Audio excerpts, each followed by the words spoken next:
Kia ora and welcome to the Niggly Niche Cast. This is your boy, Mr. Peptide Panther, here for another episode of the Niggly Niche Cast with the Wobbly Wildcard, where we talk our way through relevant Kiwi sporting matters under the umbrella that Aotearoa is the best sporting nation in the world and perhaps one of the best creative nations in the world as well. We're just here to lay it out, document it, and provide some good information for all our Kiwi whānau.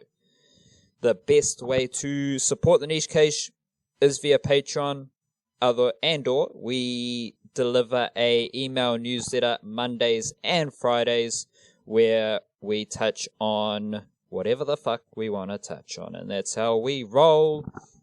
On today's episode of the Niche Cast, we're going to go hard and fast through some newsy topics, bits of information that you need to know, and then the meat and veg will reside in women's football going down over in England with a little simmering crew of Kiwi wahine playing the football. Steven Adams is no longer playing in the NBA playoffs, and Kiwi extraordinaire Sean Marks, the big boss man of the Brooklyn Nets, made a coaching hire. So plenty to discuss there. We'll flow into Jospeh Parker versus Junior Fa, which I'm kind of excited to talk about with the wildcard. We don't know when that fight's going to happen or officially if it's going to happen, but there are things happening and very interesting mechanisms at play, political forces at play, and of course it's two South Auckland boxers preparing for what could be Aotearoa's greatest combat sports event ever. And then we'll get into some rugby league matters at the back end, the bottom of the podcast. Kia ora, wildcard. What's crack-a-lackin'? What's crack-a-lackin' is some trees outside, a fair bit of dirt. Got a rather compromised situation this week with the old podcast in that you can probably hear a fair bit of construction-y noises going on outside, but, we don't have high-tech, fancy offices, so we make do with what we can do, and, apologies for the old audio discrepancies, but better than not doing a podcast. Especially when we're out here telling everyone how good Kiwi sports is. We've got to do it. We've got to put it on the map. Did you, by any chance, catch any of the North versus South rugby game? I caught glimpses of it. I sort of, it was on the telly and I wasn't really watching it and I was going back and forth. And I saw a couple of fancy tries when people happened to cheer and then make a big deal about it, but that was about it. It seems like everyone quite enjoyed it, though. It sounds like it was a decent enough spectacle. I didn't quite understand the concept, but whatever. Not the concept, but the purpose, more than the concept. Concept's pretty simple. Bit of a mindfuck, that North-South game. Like, trying to compare it to Origin, but to the best of my knowledge, there's no actual Origin factor. It's just wherever those players are right now. I didn't tune into it, because it was just a celebrated trial game for the All Blacks, and that's cool because there's not much rugby happening now. But I did catch it as part of the replay run-through on a Sunday, but I was a bit late, and I tuned in. And the moment I tuned in, old Jeff Wilson's there, and he's, "Welcome to the official presentation for the North-South game." And it's like, holy shit, you don't need an official presentation after a trial game. Like, it's a weird space. I respect what it is, but we're quite clearly in the climate we're in, so everyone's just frothing over any little slither of high level rugby at this point. And I would also throw up very interesting 3 to 4 months ahead if you are pondering the rugby landscape around the world as well. There's likely to be All Blacks versus Wallabies games. However, just perusing around the interwebs and reading about sport, Australia has a couple of issues. They have broadcasting issues to go with the pandemic. Argentina has had a couple of COVID cases in their player base, their national playing base. South Africa are kind of trying to join Europe and move away from the Southern Hemisphere rugby. No one has any idea what Super Rugby is going to look like moving forward. So it's a very convoluted rugby landscape at the moment. And to add one more point to it, we reflected on Super Rugby Aotearoa quite favourably. Like, I enjoyed watching it. I enjoyed the product.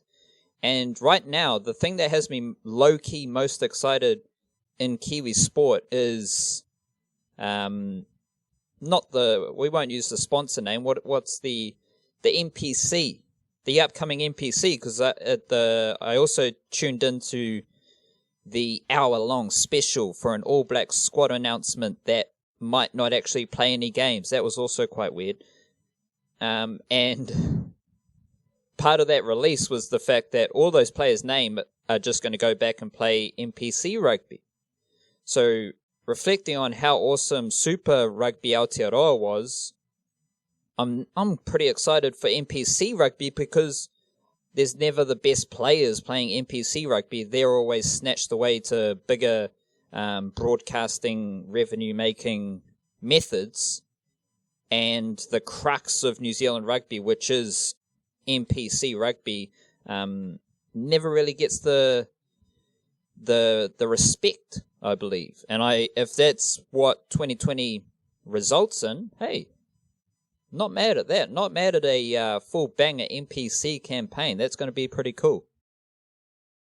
Absolutely. Like, I was on the I was in the car this morning and they were talking about it on the radio about this All Blacks announcement, which likewise had me extremely confused, like even more confused than some of the spectacles about the North-South stuff, which you get the feeling like a lot of that was planned back when they thought they were gonna like have a sellout crowd or whatever, and then when they didn't, they just kind of somehow ended up doing the stuff for the crowd when the crowd wasn't there. I don't know, it was a bit strange.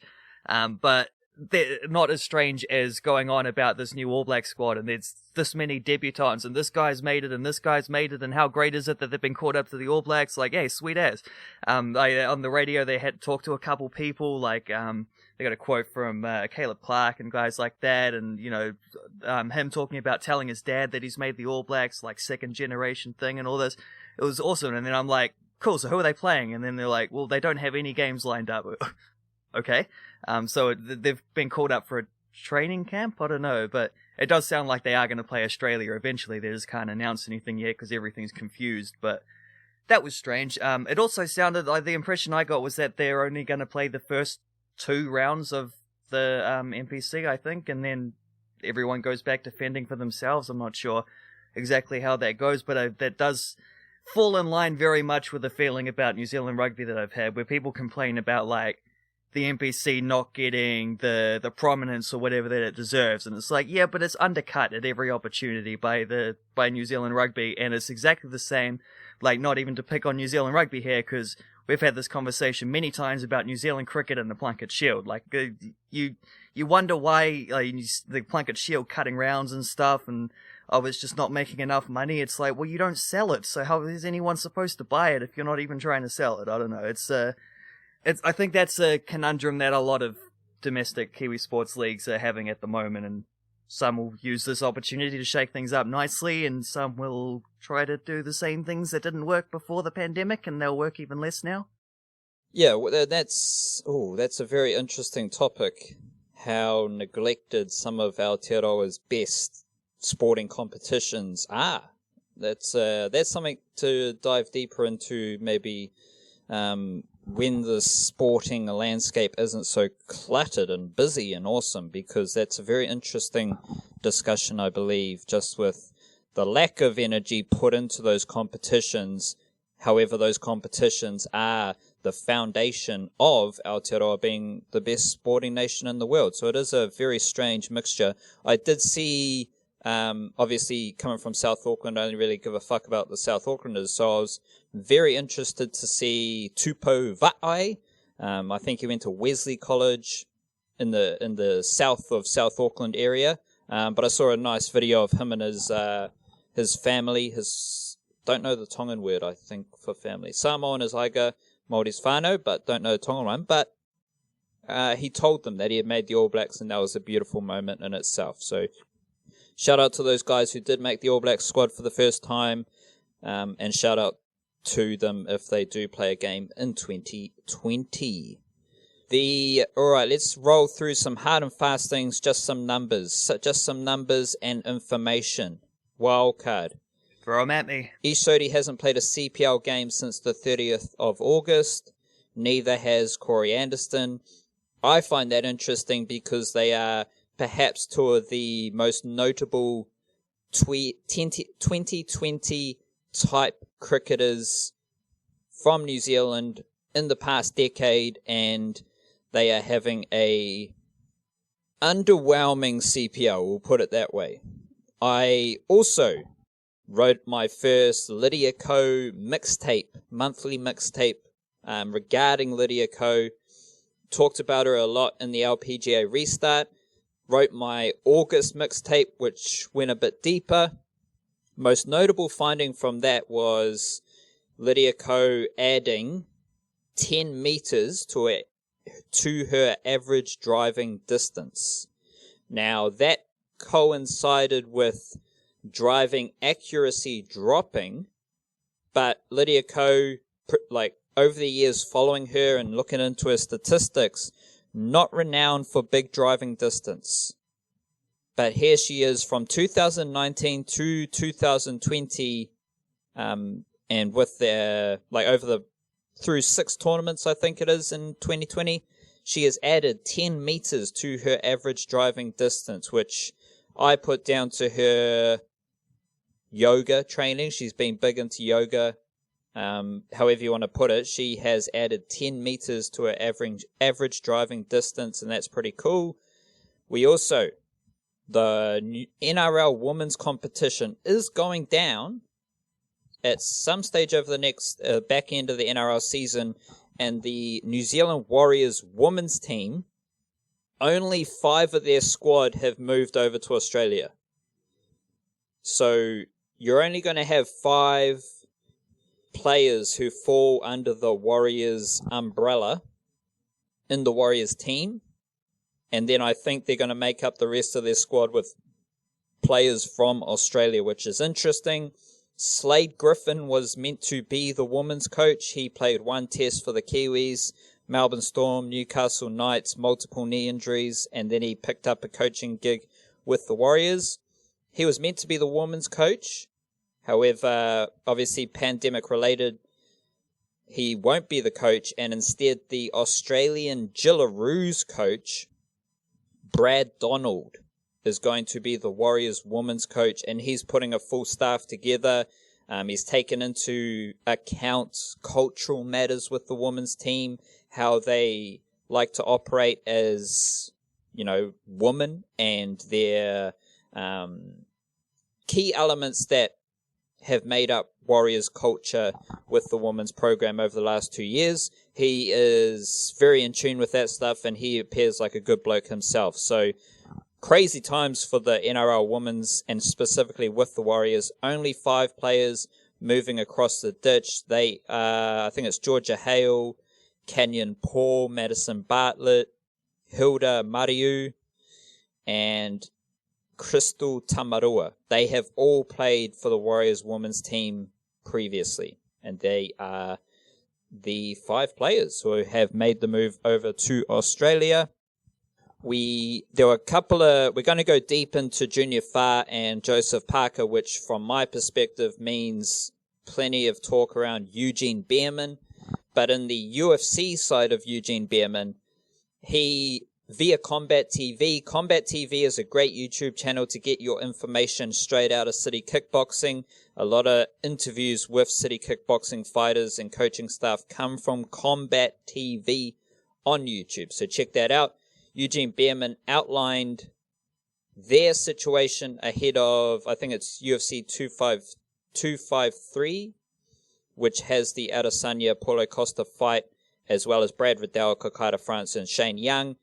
Right now, Eugene Behrman's kind of waiting They might have to fly to Las Vegas and then from Las Vegas fly to the UAE because there are some complications of going direct from New Zealand to the UAE. It's a very complicated scenario for those blokes just trying to travel to their next UFC fight. Very, very interesting to hear those logistics. So check that out if you wish. And finally from me, the White Ferns, we've talked about them a bit recently. They're playing in Australia over in Brisbane. They might already be there. And I believe the players who will then play Women's Big Bash League are just going to stay in Australia for the Women's Big Bash League. So you've got White Ferns setting up a bubble to some extent in Brisbane for their series, their T20 and ODI series against Australia. And then the likes of Maddie Green, Amelia Kerr, Susie Bates, Sophie Devine, and Amy Satterthwaite, Leah Tahuhu, they will stay in Australia for the Women's Big Bash League. What's happening, Wildcard, on the Flying Kiwis transfer front? Well, mate, I mean, you may recall, and our listeners as well may recall that last week we talked a fair bit about old Flying Kiwis transfer season, and it's all kind of condensed at the moment. It's kind of because of a lot of leagues rush back in order to finish last season, and then they have these short off seasons, and then you've got this short off season means limited time to make these transfers, and so you get everything kind of happening at once. But it was more than just the 1 week of transfer bonanza. There's also been a few more coming through this week, 3 in particular to talk about. One is Marko Stamenic signing with FC Copenhagen. Marko Stamenic, who was a key member of the last Under-17s World Cup. He was close to being called up for the All Whites. Would have been if they had played those games that they were going to play back in, I think, the March window it was. They got cancelled because of the pandemic. So he, at that time, was trialling with Copenhagen, who are a top-flight club in Denmark. They were actually the champions 2 seasons ago, and they're still in the Europa League this season. So he was on trial there for a couple of weeks, had to come back because of lockdown. Now he's gone back over now that everything's cleared up and signed, and he's one of the best midfield prospects coming out of the country. Ole Academy dude. Played a couple times for Team Wellington in the last premiership as well. Really excellent player. He was probably, to start with, he's going to go into the under-19s team. It's similar to what happened to Ryan Thomas when he first went to Pek Swallow, was you work your way up through the academy, so I don't think we'll see him playing Europa League this season or anything, but they can make it through the qualifying rounds. It buys him a bit of time to work his way in, so that's cool, that's great. Similar story with another one of the previous generation, or previous sort of class of Ole grads, Callum McCowart, who just finished up a season with the Phoenix. Before he was with the Phoenix, he was actually in Denmark with a team called FC Helsingør, where he spent a little bit of time before they get last Under-20 World Cup, I think it was, training with also Elijah Just and Dalton Wilkins. This is just after those 3 were all part of Eastern Suburbs' premiership winning campaign. Justin and Wilkins both signed for Helsingør, and both took a little while to work their way into the team, but both played pretty prominent roles as they got promoted up into the 2nd tier last season. McCowart didn't, though. McCowart came back, signed with the Phoenix, had a season with the Phoenix. Phoenix season ends, he flies over to Europe, and now he's signed with Helsingør now that they're up another division, so that's cool. There's 3 fellas all at the same club. 3 guys also who've been playing football together. They're all about in that sort of 20, 21, 22 age range, been playing footy together for years. So that's pretty bloody awesome. And then the other one to mention is one that might spin off into a bit of a wider discussion. Rebecca Stott, who, as detailed last week, she had been released by Melbourne City, and the fact that Melbourne City had made a point of that meant that she was probably going to go to one of them leagues where she wasn't going to be able to come back next season, one of them clashing seasons. The timing wasn't working out, because she has, in between Melbourne City seasons before, played in Netherlands and USA, both. The last 3 years, I think she's done something like that. But pretty clearly she was going to follow the exodus of Australian W League players to Europe, and in particular to England, where there's been about 8 or 9 of them now, I think. Top tier WSL players signing in or top tier W League players signing in the WSL. So W League's got a couple of things to figure out how they do that. A good start, I'd suggest, would be getting the Wellington Phoenix women's team in there just to help fill out the numbers, but we'll see how that goes. All signs seem to be that they're still working very hard on getting that to happen, hopefully this season, which would be great. If not then next season. It's just a matter of whether the pandemic's complicated things too much in the short term. But Rebecca Stott has signed now, confirming all suspicion. She has signed in the WSL with Brighton and Hove Albion, which is pretty cool. Like, there's a kind of mid-table team, but the kind of team that gets good investment. Also got a men's team in the Premier League, obviously, not the glamour sort of Champions League style things, but the last time we saw a New Zealander sign with a Champions League club was Ellie Riley at both Chelsea and Bayern Munich, and didn't get a lot of game time out of that, so it goes both ways. Here, Stott is in a situation where she should play, and she did actually play overnight, made a debut for Brighton as they won, but I can't remember what the score was. So yeah, Rebecca Stott is joining what is a bit of a growing crew of Kiwi women's footballers in England at the moment, and not just Kiwi women's footballers, but Australian women footballers are also doing the same thing, and it's a little bit of an influx. At the same time, we also, like last week, had Pernille Harder signing with from Wolfsburg, signing for Chelsea, and what is now a record transfer fee for a women's footballer as well. So everything's kind of coalescing in the WSL, and New Zealand thankfully aren't being left behind in all that.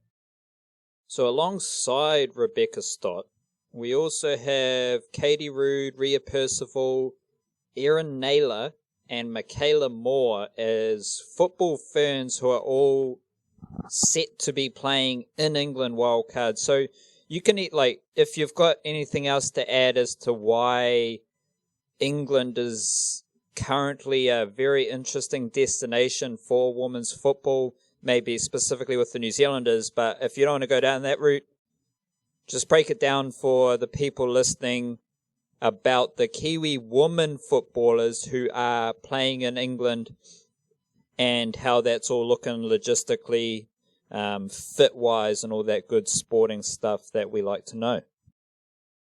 Yeah, so, I mean, it's a pretty simple reason why England's getting a lot of players at the moment and becoming this big destination. The reason is money. Like, they're putting money into their women's football. Their last couple World Cups, they've had a good run. Just a lot of, and they've also got, decent broadcast deals with the BBC and stuff like that. By the way, all the FA Women's Super League games, and I think there's one championship game as well per week. You can watch them non-geo-blocked on there's a FA player app, something along those lines, which has them. You can watch them in New Zealand. There's no dramas there because we don't otherwise have a broadcast deal. So all very accessible as well, including highlights packages, which is also nice when the actual throwing back to what we're talking about at the very start of this podcast, when actual the FA here actually going out of their way to make things more accessible, and not just in that country but around the world. That's cool. In terms of the fit and stuff like that, we got Rhea Percival is at Tottenham, and she generally plays somewhere in the midfield. They have a midfield three. Sometimes as that defensive player, sometimes further out on the right. Sort of pretty much in the role that she's evolved into with the football ferns. It was more of a right back in her younger days. These days, more of a midfield general, which is great.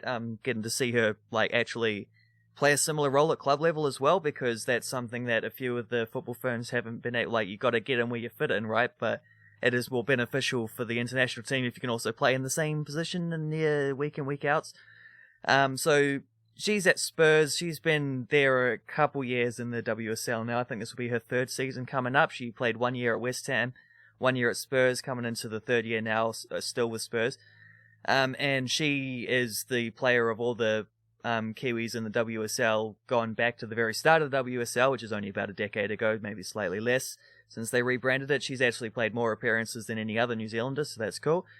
Probably her and Rebecca Stott, I think, going to be holding down the fort. We'll see what happens with Erin Naylor, because she started her first game for Reading, and I would say Stott as well is going to be a first choice player, same as Percival for Brighton. Probably she plays centre. She is a centre back, so I expect to see her at centre back pretty much every week there. Erin Naylor started on the bench, though, for Reading in their first game of the season. I'm not sure if that's just one of those, new to the club, easy win kind of things.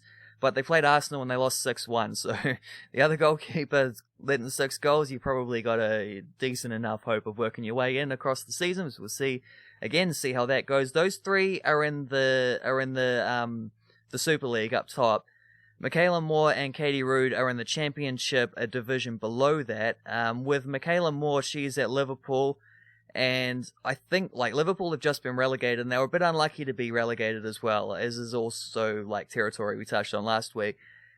So I think you'll see a pretty strong campaign from Liverpool. They'd be pretty embarrassed that they let their women's team get relegated in the same year that their men's team finally won the Premier League after all these years. So, I mean, all things being equal, they should chuck in a bit more money, a bit more focus, a bit more we got to get this team back where they belong, because this is kind of unacceptable. And Michaela Moore's just kind of riding that wave, and hopefully she'll be a key player and work their way back up into the top flight next season. Katie Rood is with Lewes, and I think they're a little bit of a different, I don't think they're a team that's necessarily expecting to challenge for promotion. You might, you never know what will happen. You just catch fire and do things, things just sort of, it's another one of those catching a wave, but you never know what happens. But I don't think they're a team that's coming in expecting to challenge for promotion. But Katie Rood is a key player for them, plays a lot of games up front, hopefully will score a lot of goals. They weren't very good last year, they lost a lot of games, so there weren't a lot of goals to be scored, but hopefully they'll solidify things a little bit more this time around. The cool thing for them as well, and the cool thing for Rudy too, is this is Lewis is a club which is quite heavy on the old values and stuff like that, making sure their men's team and their women's team both have equal payments, and they're into not being an environmentally irresponsible kind of club like a lot of bigger ones tend to be in various ways. So that actually means that Katie Rood is one of the very few, if not the only player in professional women's football who actually has an equal pay agreement at both club and country level, which is pretty incredible to think about. She might be the only person in the world who can say that right now. So, there's those two are Michaela Moore and Katie Rood in the Championship. The tier below, Erin Naylor, Rebecca Stott, and Rhea Percival in the Super League at the very top there. And we'll see as well what happens with Olivia Chance, who was playing last season for Bristol City in the Super League, but was released at the end of the year, and haven't heard anything from her in a while, so I'm not sure what she's up to these days, but maybe there's still a chance that we could add a 6th one to that group, but at the very least, 5 is more than a crowd. So, is England the place for women's football right now? Are they the major mover and shaker in setting up the best kind of women's football setup, competition league? As an overall competition, yeah, probably. Not necessarily individual clubs. There's a story we just mentioned about Liverpool getting relegated. It shouldn't really happen for a team as renowned as that. You'd think if their men's team is as dominant, you can at least put a little bit more of the money back towards the women's team, because generally that's what this comes down to, is this is an exploding industry in a way, and the teams that get invested in are the teams that succeed. And generally there has been a wave in the last couple years of Manchester United got their women's team going, Real Madrid got their women's team going, Juventus got their women's team going, big clubs like that on the male side of things. pouring a little bit more on the way towards like making sure they have like a fully functional club that include like they all have fully functional clubs, including academy type systems. Now they're also like it's a thing. You got to do this with your women's team as well. You look kind of stupid in 2020.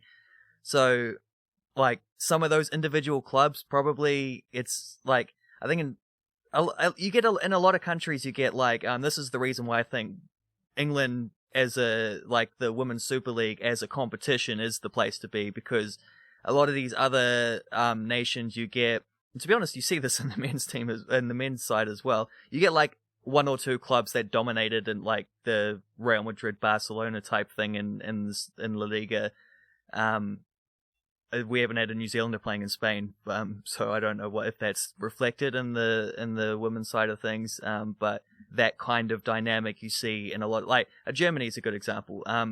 Wolfsburg have been dominating for ages there, and Bayern Munich are pretty much like competing with them, probably slightly a step below.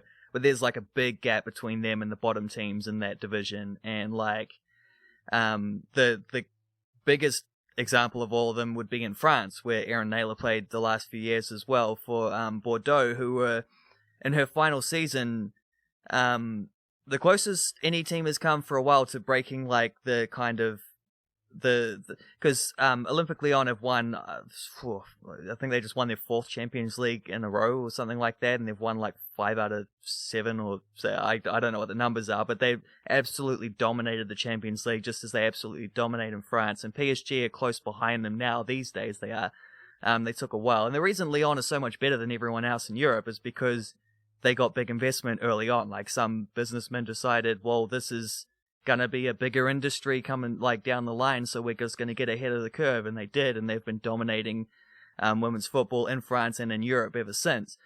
In England, it's more competitive than that, which is why I think it's like you've got clubs that are close to pushing teams like Lyon and Wolfsburg and stuff like that. Like teams like Chelsea and Man City are going to be in the Champions League this season. Arsenal's also very good.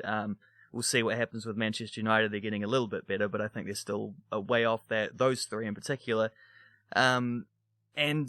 But like just because of that, you've got enough parity of competition to where like you don't know who's going to win the league coming in. And I think that's also a sign that a lot of other clubs are growing at a faster level. And the Premier League money is dripping in as well, which helps nicely. So yeah, I think if I were a women's footballer and I was also very good, I would be looking to play in England, because I think that is the league which is fastest on that sort of growth curve of like, let's get women's football to the prominence it should be at. Beautiful. It seems like there's like hotspots of that kind across different sports. Yeah, for sure. In both men's and women's, like we're talking about. So maybe England and Australia have the best kind of women's T20 system set up competition. We've talked about like the men's football, obviously a bit more international from a Kiwi perspective, but there have been little hotspots that pop up every now and again. So it's always to build the information around our Kiwi athletes and where they're at. I think it's very interesting for that context of the wider landscape and why England is now a bit more of a woman's factor in football and stuff like that. Very, very interesting wildcard. We move over to the NBA, and we'll start with Sean Marks hiring Steve Nash as the Brooklyn Nets head coach. Sean Marks, GM of the Brooklyn Nets, and I don't know about you, Wildcard, but I find this really interesting considering we've followed the journey of Sean Marks quite closely ever since he stepped into this role with the Brooklyn Nets. And he's taken the Brooklyn Nets, as you documented this quite clearly at the time each of these little moments was happening, very nifty kind of work in the transfer market, signing free agents, trading players, and all that stuff, to build a plucky NBA team, like an NBA team that lacked the big names, but was highly competitive with a team-first mentality, a good coach who implemented strong systems, and they routinely punched above their weight.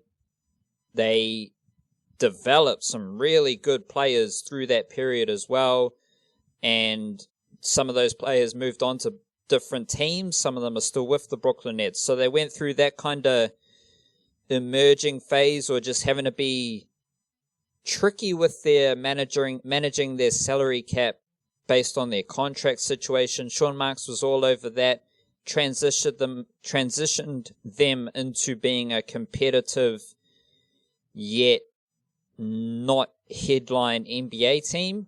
Then they signed Kevin Durant and Kyrie Irving. Kenny Atkinson is given the flick as coach, and at that stage I'm looking at the Brooklyn Nets led by Sean Marks. I'm thinking, this is a bit weird. It's a transition from that plucky underdog team who had really good systems in place to now being a very high-profile team, making high-profile moves, and to be honest, they have to take into account what Kevin Durant and Kyrie Irving want. Like, you have to take into account their beliefs, their preferences, and that results in being a bit more player-driven Brooklyn Nets. Now they hire Steve Nash, who is, you connect the dots and it all makes sense. He's a very smart operator. He worked with Kevin Durant at the Golden State Warriors as well as their All-Star Championship team. He was a fantastic player himself, a very smart dude. We've both absorbed plenty of content about Steve Nash. And he wasn't really in the coaching hire list. No one ever mentioned Steve Nash as a possible coaching candidate for any team. And then out of nowhere, it's announced Sean Marks hires Steve Nash. And it's a perfect match. Once again, if you connect the dots, it all makes sense. And now we have a Brooklyn Nets team that has moved from being a high-profile team on the brink of genuinely breaking into the top tier of the NBA, not necessarily from a playing standpoint, just from a power ranking, how much do people care about your team kind of thing, that more along that vibe. And now they hire Steve Nash. So you've got Coach Steve Nash, you've got Kevin Durant, you've got Kyrie Irving. This is no longer the plucky underdog Brooklyn Nets. This is the big fucking dog Brooklyn Nets, and it's all led by Sean Marks. And more interestingly, it's led by Sean Marks, who has overseen the whole transformation of the Brooklyn Nets. And that's why I find this is a Kiwi dude who is not only running an NBA team, but he's overseen a full transformation of that NBA team. And now we just wait and see whether they're actually going to be good at basketball on the court. Yeah, the more I think about this, the more I'm I was already fascinated by it because, like you said, Steve Nash came out of the blue. No one was talking about Steve Nash as a potential head coaching candidate. They were talk with the Nets, at least. There was some talk about could they get this absolute slam dunk, home run, Hail Mary, mix all the American sports metaphors at once there. Move for Greg Popovich, for example, Sean Marks using his San Antonio Spurs connection there. I never really felt like that was believable. I think if Pop continues to coach next year, it'll be with the Spurs, and if he's I just don't see him ever coaching another NBA franchise. But it's one of those ones you at least would have had to explore the thing, and there were links with Sean Marks to be able to say, and Sean Marks being hired in the first place had a lot to do with him being from that San Antonio coaching tree too. So, there are reasonable links to why that would be a rumor, whether or not that was factual or not. But it seemed to me, the most likely thing was that they were just going to rehire Jacques Vaughn, who is their current, caretaker who saw them through the rest of the season after Kenny Atkinson was fired. And they haven't abandoned Vaughn. He's been rehired as apparently the highest paid assistant coach in the NBA, which is not a factor to sleep on here, because one of the main criticism people had of Steve Nash was like, well, dude is like, okay, he's a Hall of Famer, he's a legend, he's an icon, but he's 46 years old and has never coached in the NBA. Like, officially, he's been a consultant, like he mentioned with the Golden State Warriors, which is how he knows Kevin Durant so well, and things like that. But he's never been like, he just hasn't paid his dues, he hasn't done the work, sort of thing. But that's why they've kept Jacques Vaughn on, because he comes in and it gets to be like, the stuff that Steve Nash doesn't know, Jacques Vaughn does know, like about what it takes to be a coach, a part of a coaching staff, what the whole, and it's going to be a whole unit thing as well, because that just fits in with that Brooklyn Nets mentality. But then on top of that, like, you have those foundations, you have the setup there, so that Steve Nash doesn't have to come in and do a bunch of stuff. He has no idea what he's doing. He just gets to come in and be the mastermind head coach with his like great basketball IQ and all those things. And he is a bit of he's obviously a bit of a basketball genius. All Hall of Famers are basketball geniuses. You don't get to that level without that. But Steve Nash is also a dude who, by the way, Sean Marks and Steve Nash just have such generic, like, white guy names. It's going to be such a pain in the ass, like, differentiating even between two dudes that I know very well. It's like Steve Nash is also an innovator. Like, Steve Nash is also a dude who thinks outside the box. He's a guy who, I wouldn't say full on like revolutionized the way that point guards played in the NBA, but I certainly think he helped evolve it. Bringing in, to be honest, like, he's one of those main dudes when it comes to like the what would you call it? Like the European player influence of like guys like Tony Parker and people like that. Like, Steve Nash is a Canadian born in Johannesburg, but he's also a massive football fan, and I think that's where a lot of that stems from. Like, to be honest, I think Steve Nash's vision, and he says this all the time as well, is part of the reason why he's always fascinating to listen to, which is another reason why I'm excited to have him as a head coach, because you get to hear from Steve Nash more often now. And yeah, he's a lot of that comes from like when they talk about the head on the swivel and just like court awareness of being able to like 360-degree awareness kind of thing. A lot of that comes from the kind of stuff you'd see Xavi and Iniesta do for Barcelona back in the day, kind of thing. Like, that's a fascinating undercurrent. But I think the reason, like, all of that makes sense, and it's certainly a big gamble from Sean Marks there. But the reason it's continued to fascinate me the more I think about it onwards is because of everything you just said about what the transformation that the Brooklyn Nets have gone through. And I kind of feel like this is a little bit of like bridging that gap. Like, you had the underdog Nets, and now you got the big dog Nets, and it's sort of there had to be a transition. Like, the underdog fellas weren't going to win enough playoff series. You get the opportunity, like, you build these foundations, they impress enough of Kevin Durant that he comes to town and brings his mates with him. So that's cool. Like, that's served a purpose in and of itself there. But also, you don't really want to throw away all that hard work. Like, there's players that were developed, and there's styles of play that was having some success. If you can run that with like just a better caliber of players, a couple like bring in two, for example, all NBA talent players, one of them a former MVP, and you're pretty like see what you can do with that, rather than like throwing away the baby with the bathwater, as the saying goes. And I think that was a transition they had trouble with last season. It didn't help that Durant was out injured, so you didn't have the full capacity of what they were trying to do. Kyrie Irving injured for a lot of the season as well. But like some of the you just didn't in the past get whispers about like discontented players and stuff like that. And Kenny Atkinson's job was never under threat. Everyone loved what he was doing before, and then afterwards suddenly he's not merging well with the between these two eras and whatever, and it's tricky, and it just all looked kind of messy, and it looked ugly, and it looked weird, and it looked strange, and it just wasn't what we'd come to know of the way that Sean Marks ran that organization and getting them to that point. So you don't want to, like, you have to embrace the future, but you also don't want to ignore the past. So I think this is kind of like, on the one hand, I don't think it's a lie to say that Kevin Durant would have had a major part to play in this hire.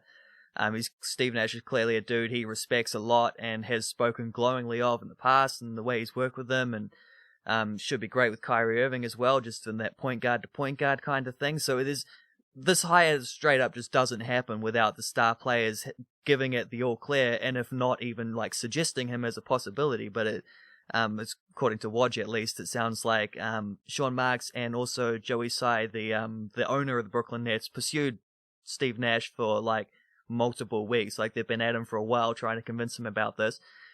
It seems to me like okay, so the star players are obviously on board with it, because it wouldn't have happened otherwise. So they're like, that ticks that box. But it also does seem to me like a little bit of like Steve Nash can bring in a kind of modern evolution in terms of the style of play that they were trying to get to anyway with Kenny Atkinson, and it just seems like it's such a big gamble and out of the box kind of appointment as well. It's not the kind of thing that you see. So like, it's not what the Lakers did when they brought in LeBron and then they hired old what's his face to come in, Frank Vogel, wasn't it, to come in and like just give them a steady platform or whatever. This is a lot more like throw one out there, Steve Kerr. I think like when Steve Kerr was appointed to the Golden State Warriors, and it was like, well, we know we're good, we don't need a functional coach, let's get a coach that can take us to the next level and we can become great. It sort of feels like there's not as much potential for that quite as much with the Warriors already had everything there. They were, all the seeds were in place, but all the seeds have been planted. But like, it feels like that kind of thinking is what we're seeing here. So that's why it's got me excited as well, because I think it's this kind of thing where it's like it's sort of got like, it fits the star player kind of, got to appease like the best dudes in your crowd kind of thing. It fits that kind of future thinking of this new Brooklyn Nets, but I think it also has a lot of the plucky underdog Nets in the thinking behind it, because this is an out-of-the-box candidate. It's not like that dissimilar to how Sean Marks had to go about his free agency with no draft picks, or not even that, like nothing but cap room, basically. He had to think out of the box. He had to go, like, he had those the restricted free agency was going after and that kind of thing. It just feels to me like I think we're seeing a bit of the best of both worlds, and that's exactly what everyone wants to see from the Nets, basically. Like it's revolution and evolution at the same time. And Steve Nash is going to be quite well equipped to work with the younger players as well. He's not too far removed from the league. He's worked with the top end players, but he would have an understanding of all the different aspects of like a basketball squad or roster, and how you need everyone contributing at different levels. So yeah, he's got the top end support and the top end connection, but there's a lot of Brooklyn Nets players that are emerging into their NBA careers, and one would assume that Steve Nash is also going to work well with that. And yeah, it's a very very interesting narrative, not in the sense of like a media narrative, but like if you're writing a story, you need a narrative that kind of a plot arc and those kind of things, maybe with twists and turns, but a general movement through the story. And with the Brooklyn Nets over the last 5 years or so, very, very interesting to see them move through the different phases of their existence under Sean Marks. Unfortunately, Steven Adams got knocked out of the NBA playoffs with the Oklahoma City Thunder, and statistics-wise, his statistics in this playoff series are fairly in tune with his 5 previous playoff experiences dating back to 2013-14. The only major difference is an increase in turnovers. He had 2.3 turnovers in this playoffs, and that's notably bigger than anything else. But it's like minutes per game, which we were curious about with the matchup. That's pretty similar. Total rebounds, a lot more rebounds, actually 11 rebounds. Best before that was less than 10. So it's like a bit up and down. He scored same amount of points, shot the same kind of percentage. Everything was similar. Not drastically, yeah, there were more turnovers, but there were also more rebounds and stuff like that. So it kind of all evens out. But that's from a statistics standpoint. Less more about the Game 7 situation, because I don't really want to relive that. That was a very tough to watch from a Steven Adams fan, Oklahoma City quasi-supporter perspective, to see them absolutely botch those kind of last few plays. Of course, great play by James Harden to make the block and just all that stuff. Even Lou Dort's like trying to throw the ball at Harden but missing. All that shit was just tough to watch. So I don't really want to relive all of that. But there has been some criticism floating around about Steven Adams in the playoff series, and my perspective wasn't quite as impactful as I ideally would have liked. However, it was also a very niggly matchup for Steven Adams, as we're now seeing with the Los Angeles Lakers and the Houston Rockets. So less about specific last 30 seconds of Game 7 and less reliance on statistics here, Wildcard. Your eye test of Steven Adams in the playoffs, as someone who's followed Steven Adams throughout his NBA career, how did you gauge his performance in this playoff series and how that aligns with the performances of the Oklahoma City Thunder? Yeah, I think in a lot of ways, Steven Adams was kind of set up to fail in this matchup, because either you spend a lot of time sitting on the bench and not playing because your team is trying to play small ball, which didn't really happen. There were once or twice, I think that was Game 4. It might have been Game 3. In Game 3, when he went off injured just before they went to overtime, and he didn't come back in because they rolled them in the overtime period. But at the same time, James Harden also fouled out 19 seconds into overtime. So, but it probably wasn't so much that they were playing smaller. It was probably a little bit more that they didn't have Harden on the floor was why they rolled. But it was there's a very good basketballing reasons why they should maybe have done that more even, and play. His minutes did drop a little bit after that, and they did try that sort of Dankai and Ari at the 5 a little bit more after that. But they didn't have any crazy success with it anyway. I don't think they were necessarily a better or a worse team whether Steven Adams was on the floor or not. I don't think he was a major part of that, of the overall outcome.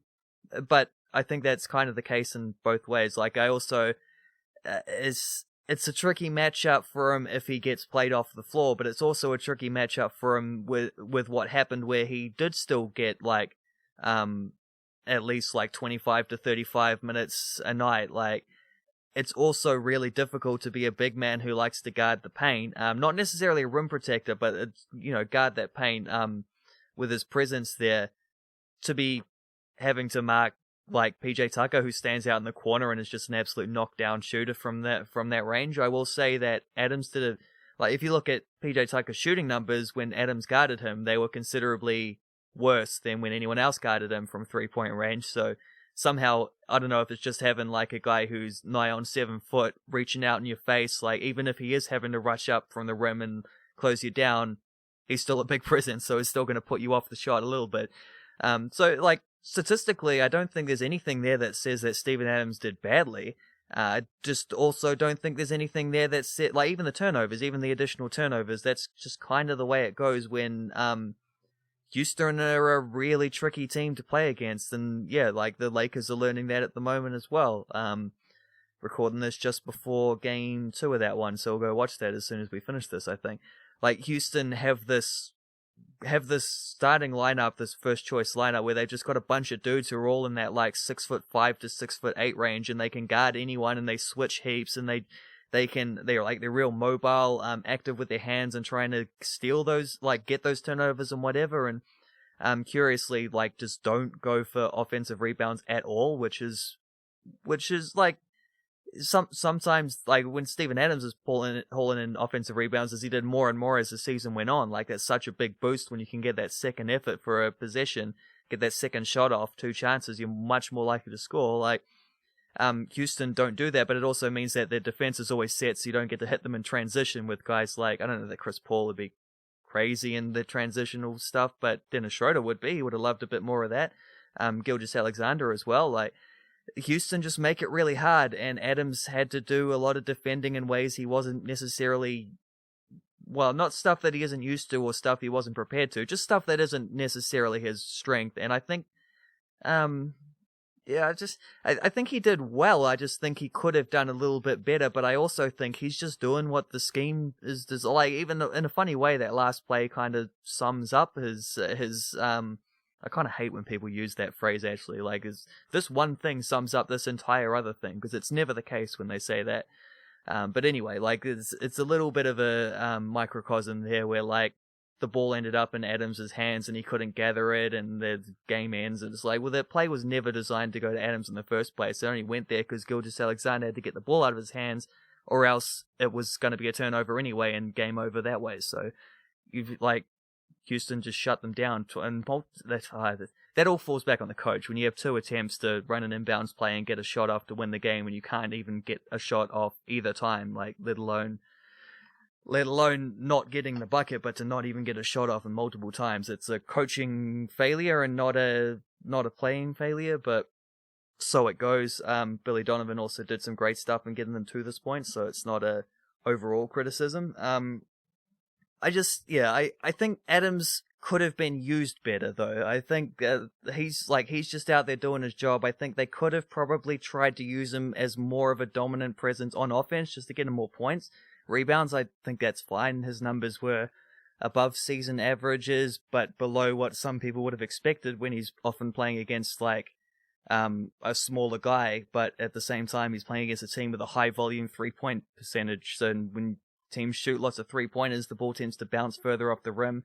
You get a lot more guards getting those rebounds anyway. So it's an easy one where I can see why criticism goes this way. I just don't think I don't think the criticism's warranted, but I also think it's fair to say he could have done more, and I also think on top of that, it's fair to say that he could have been used better, which isn't his fault at all. He's just doing his job, sort of thing, like playing to the game plan. But then at the same time as that, you also say, well, if you got a like crunch time lineup of Steven Adams on the court with Chris Paul, Shai Gilgeous-Alexander, Dennis Schroeder probably, and either Lou Dort or Dan Gallinari, depending. It was Dort down the stretch. Like, Adams at best is the fourth choice option of the guy you want the ball in the hands of in those situations. So he's playing with guys who are great shooters. He's not going to get the ball that much anyway. So it's a tricky one because there's a lot of little moving pieces, and every like aspect you can zone in on.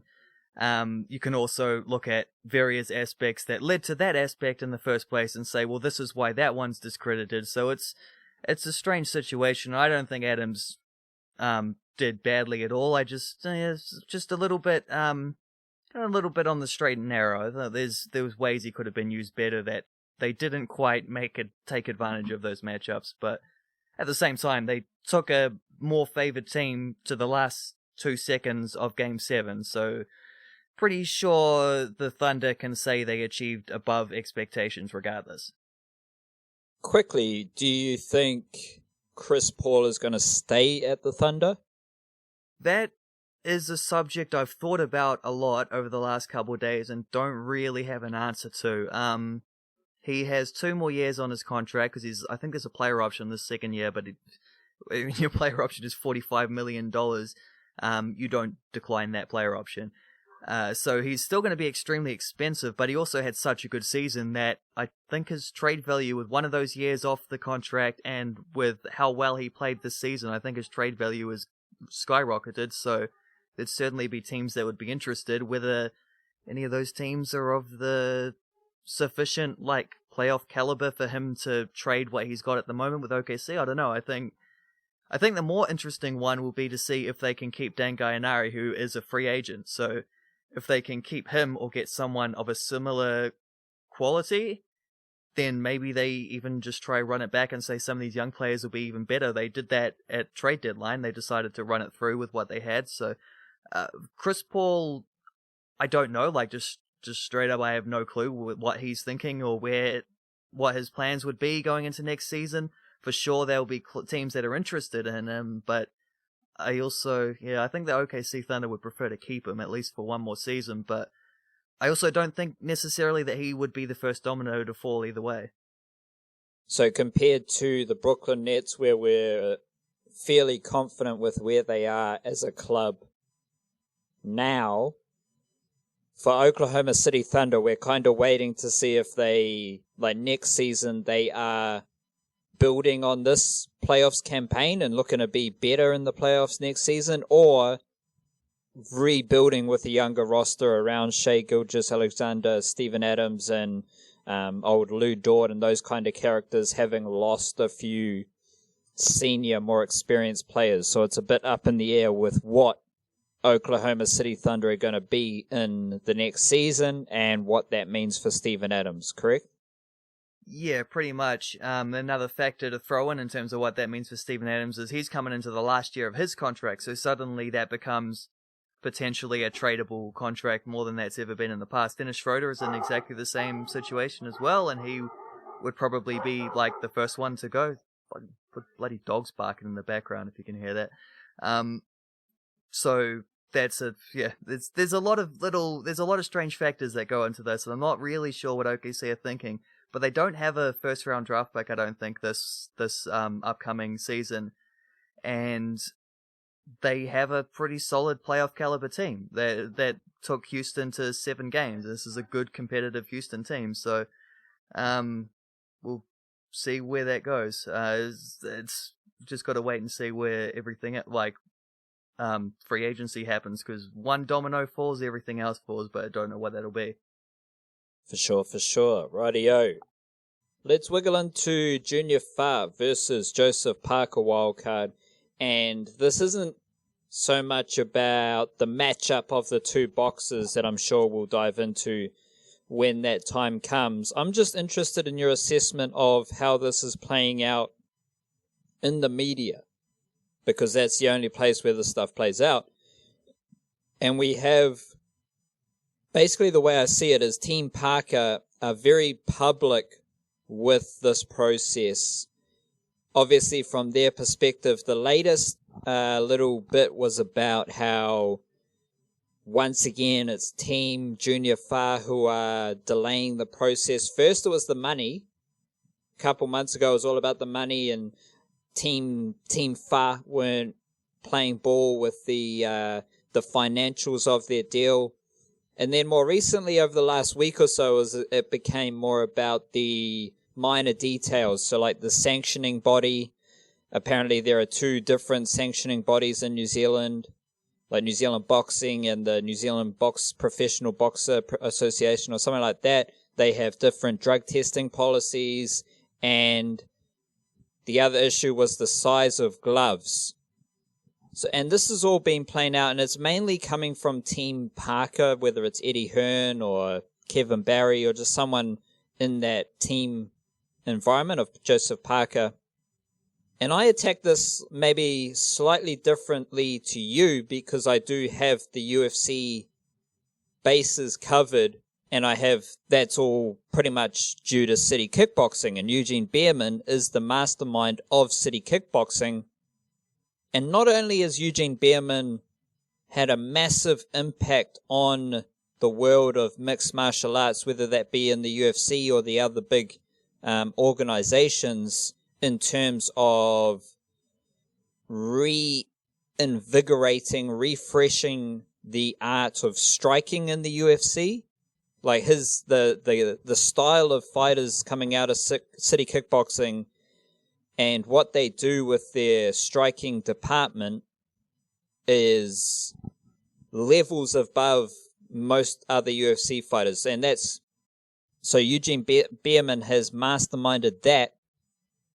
At the same time, he's also built, a team environment at City Kickboxing and all that other stuff. But the other major thing is that he has played a large role in negotiating fights for the City Kickboxing fighters, picking fights, negotiating deals with the UFC. Israel Adesanya is signed to Paradigm Sports, who have Conor McGregor as a client, and that's because Israel Adesanya is a worldwide superstar, so he operates on a different, slightly higher level. But even then, I reckon Eugene Behrman is playing a large role in negotiations with the UFC, And then the lesser-known fighters, Brad Riddell, Kai Kara-France, Shane Young, those dudes definitely have a huge Eugene Behrman influence in negotiations and stuff like that. So I lay that out because I believe Eugene Behrman's an incredibly smart operator. And I do not believe he would be...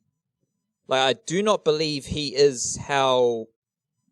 so it's hard to pinpoint Eugene Behrman because you got Team Parker highlighting niggling issues. They're niggling Team Fa through the media. But my perspective of Eugene Behrman and Team Fa, Junior Fa does train with City Kickboxing, and he has been at City Kickboxing recently, and he is at City Kickboxing now, I assume. There's a difference between how Team Parker are portraying Team Fa in the media and how I perceive Team Fa under Eugene Behrman. Behrman's incredibly smart. He would... there's a reason why he is making sure all the ducks are in a row. And I kind of feel like Team Parker is trying to bully certain elements of this fight. They're trying to bully Team Fa into accepting slightly, or just lesser, I'm struggling for words here. They are bullying Team Fa into agreeing to certain things that may not seem so important, but under Eugene Behrman, Team Fa are making sure everything is in order, whether it's the money, whether it's small details like the sanctioning body, which isn't a small detail, or the size of the gloves and all that stuff. My assessment of Eugene Behrman is none of that it's not frivolous. And there's a rhyme and reason to it. He's a smart operator. So I'm just interested in how you view this situation, how you're viewing these negotiations between the two parties and assessing the wider situation here. Yeah, I don't disagree with any of that. I also think the main reason for the confusion and the back and forth and some of the slightly frustrating things that are going on with the negotiations is that I'm not sure either fighter really wants this fight at this moment. Definitely down the line for sure. And it's the same reason why I've struggled to get excited about the prospect of it. Once it's signed off and it's a real thing, then suddenly I'm going to be all over this. But when it's just an option amongst others, it's I think this fight would be better when Junior Fa's had a couple more big fights under his belt. And it was that for that reason I didn't really take these negotiations that seriously. And that's why I think the Parker team was bullying a lot, because I think the Parker team felt like they had better candidates to fight, or better just plans that were more with the Eddie Hearns type thing.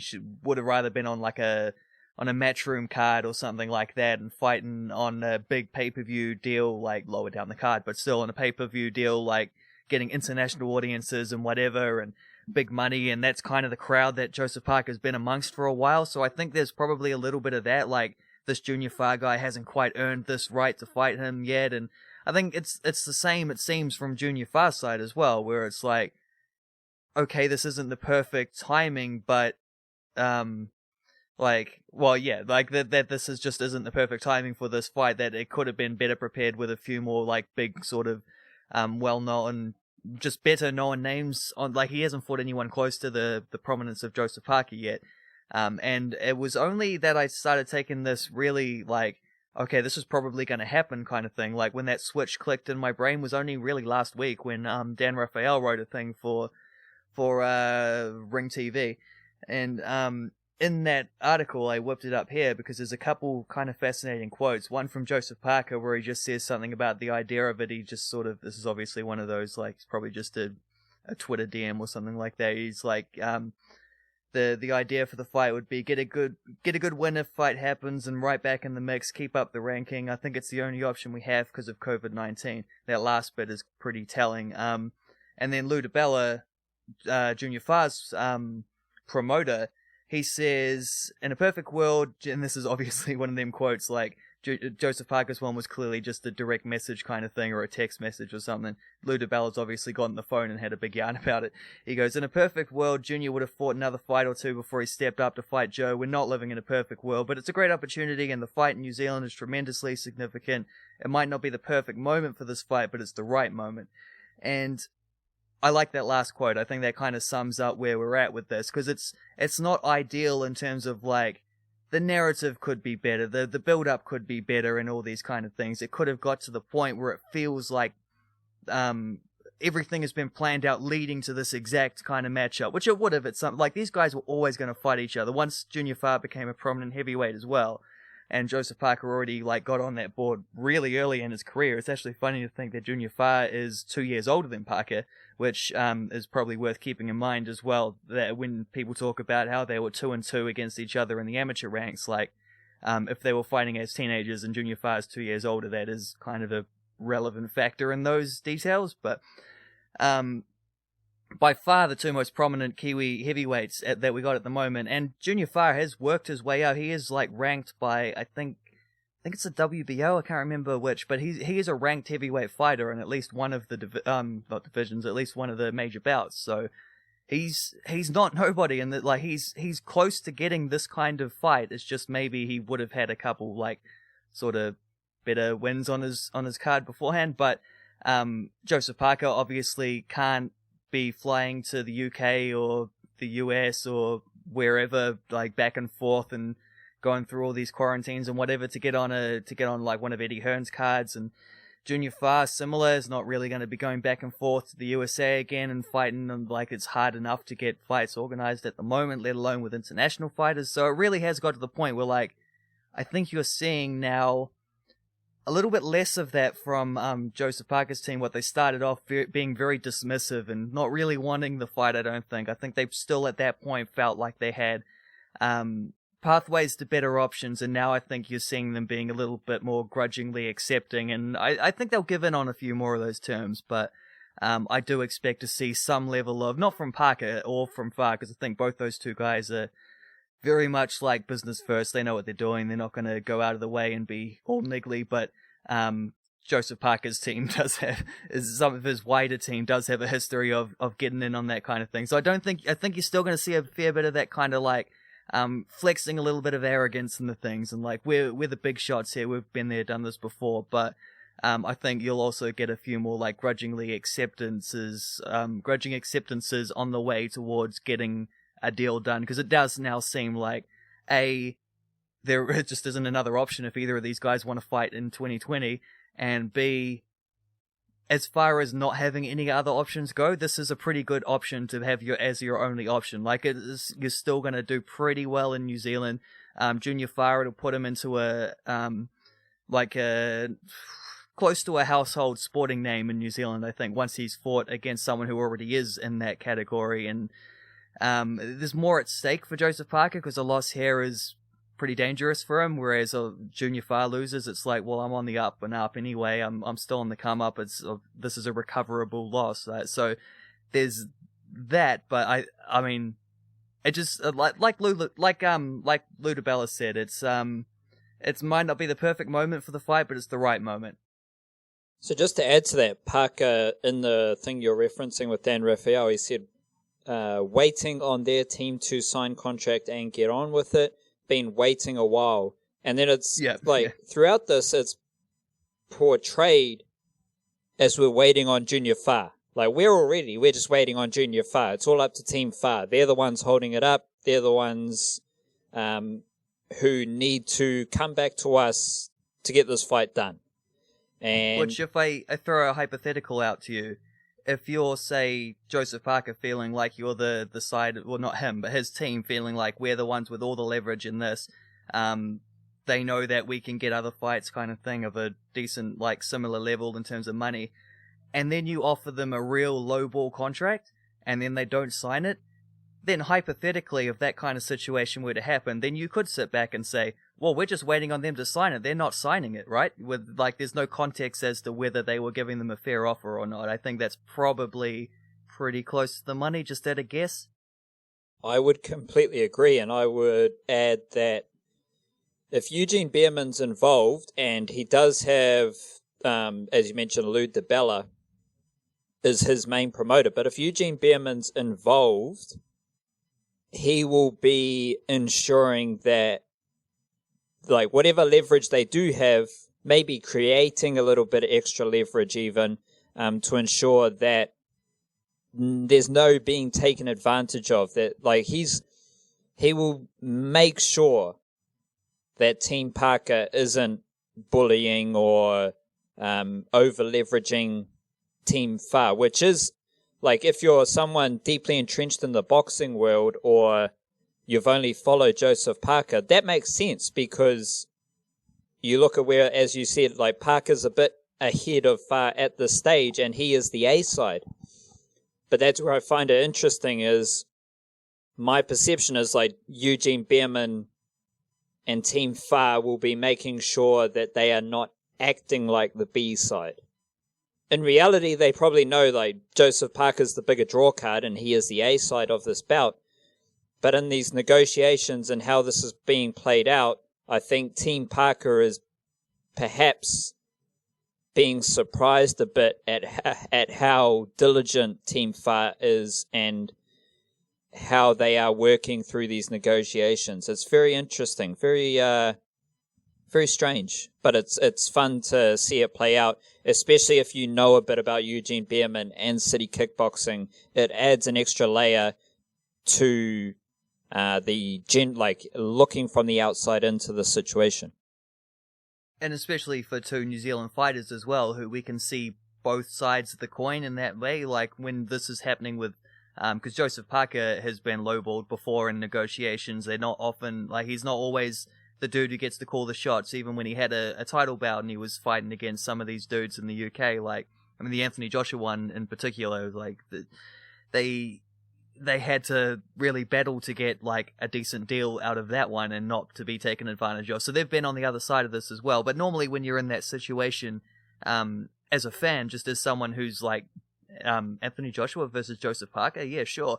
You're just looking at it from Jospeh Parker's point of view if you're a New Zealander paying attention kind of thing. Here we can actually see both sides, and it's kind of a, not only see both sides, but really feel both sides, like sympathize and empathize with both aspects of how this negotiation is going to go down, which is actually, like, it's a rare circumstance for even just, like, for me as someone who writes about this sometimes, and for us talking about it on a podcast. It's kind of a rare thing to be able to, like, see the full scope of negotiations and how this world works in that way. It's kind of fun. Like, it's enlightening. It is, it's a very fun thing to follow, and further to your point, it feels like Team Parker are just, like, they're enjoying the fact that they're the big dog in this. They're the A side. They are the big dog, and they are used to being the B side. And now it's their chance to step up and lead negotiations and do all that stuff. One more thing here, which I find it just makes it even weirder. So I mentioned Eugene Behrman. He has some sort of coaching role with Junior Fa. There's training videos on YouTube, there's interviews at City Kickboxing with Junior Fa. Like, that is established. City Kickboxing is a primarily mixed martial arts gym. And Junior Fa, his promoter, Lou DiBella, if you go on YouTube and you type in Lou DiBella, figure out the spelling however you want, and you add in Joe Rogan, there's an interview. It's like a little Sports Center bit, and it's from 11 years ago, 2008. And Lou DiBella and Joe Rogan are debating MMA versus boxing.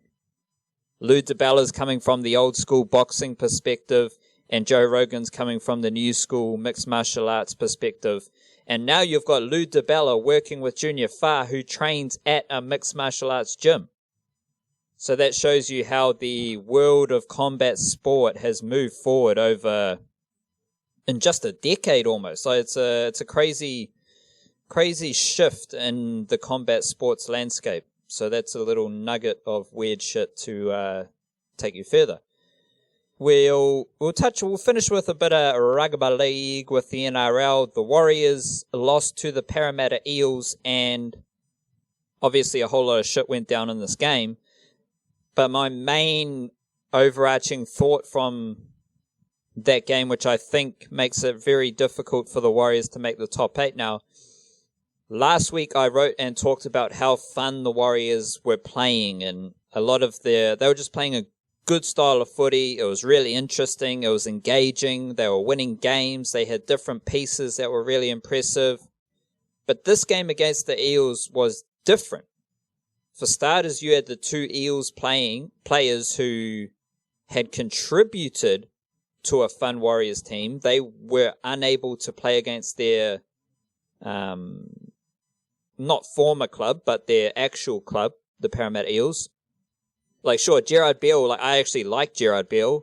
I think he's a good utility, he should stay with the Warriors squad in the sense of he can cover any backline position, centre, wing, whatever it is. He's experienced, and he's just a good person to have around the group. Like, that's all good. But compared to what George Jennings did, like, George Jennings runs really fast. He's really dynamic, and that helped the Warriors' style. And you take him out, and it kind of hinders a little bit Daniel Alvaro to a lesser extent. But it's not so much about the individuals.